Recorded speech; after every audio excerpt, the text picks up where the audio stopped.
Reportage donc de Blanche et Sanou. Mohamedou, votre micro a eu besoin d'un vaccin pour reprendre. Et on parlait donc de la semaine de la vaccination. C'est quoi cet événement?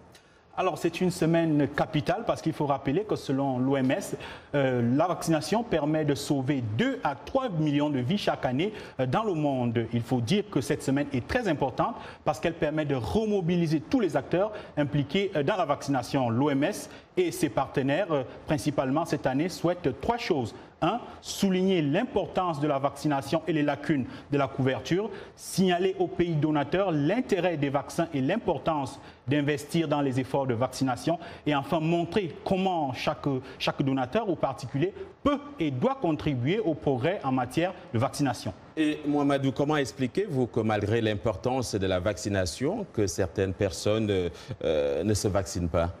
Tout à fait, il y a plusieurs raisons, des raisons que l'on peut regrouper en 2 catégories.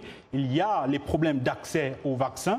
Et pour ce qui est des problèmes d'accès, il faut souligner que dans de nombreux hôpitaux en Afrique, il n'y a pas de vaccin ou les vaccins ne sont pas bien conservés. Et parfois, certaines personnes ne se rendent pas dans les hôpitaux spontanément pour demander à se faire vacciner ou à vacciner leurs enfants. C'est pourquoi il faut que les autorités sanitaires organisent des campagnes offensives et se déplacent vers les populations, y compris des zones rurales dans lesquelles il n'y a parfois pas d'hôpitaux ou de vaccins disponibles ou bien conservés. L'autre problème est lié aux réticences. Malheureusement encore, il y a des gens qui pensent que le vaccin peut rendre stérile ou parfois c'est l'occasion pour certains pays de véhiculer des maladies. Donc des rumeurs qui circulent autour de ces vaccins et qui parfois font que certaines personnes ne vont pas se faire vacciner. Il faut rappeler que ce n'est pas un problème spécifique à l'Afrique parce qu'aujourd'hui, contrairement à ce que l'on pourrait croire, la Commission de l'Union européenne a publié un communiqué pour déplorer les réticences grandissantes au sein d'une partie de la population de l'Union européenne contre la vaccination. Et pourquoi, je vais dire, face à ces réticences, quel est le message qu'il faut passer?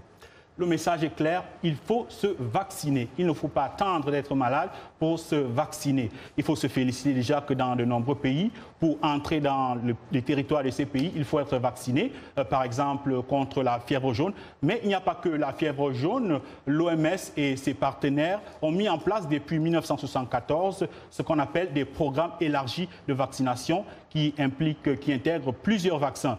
Nous avons demandé à un spécialiste, le docteur Baleba Aubin, il est médecin spécialiste en santé publique au Cameroun. Nous lui avons demandé quels sont les vaccins de base qu'il faut pour tous les enfants. Écoutez sa réponse. Depuis 1974, le Cameroun a adhéré à l'initiative du programme élargi de vaccination de l'UNICEF. Et ce programme élargi de vaccination prévoit des vaccins de 0 à 9 mois pour l'enfant et des vaccins également pour la femme enceinte. La plupart des maladies que ces vaccins préviennent sont des maladies infectieuses, la tuberculose, de la poliomyélite, de la diphtérie, le tétanos, la coqueluche. On peut également citer parmi ces maladies l'hépatite, la rougeole, la fièvre jaune. Tout récemment, on a rajouté la diarrhée à rotavirus. Le vaccin chez les femmes enceintes vise également à protéger le nouveau-né. La femme va recevoir essentiellement le vaccin contre le tétanos.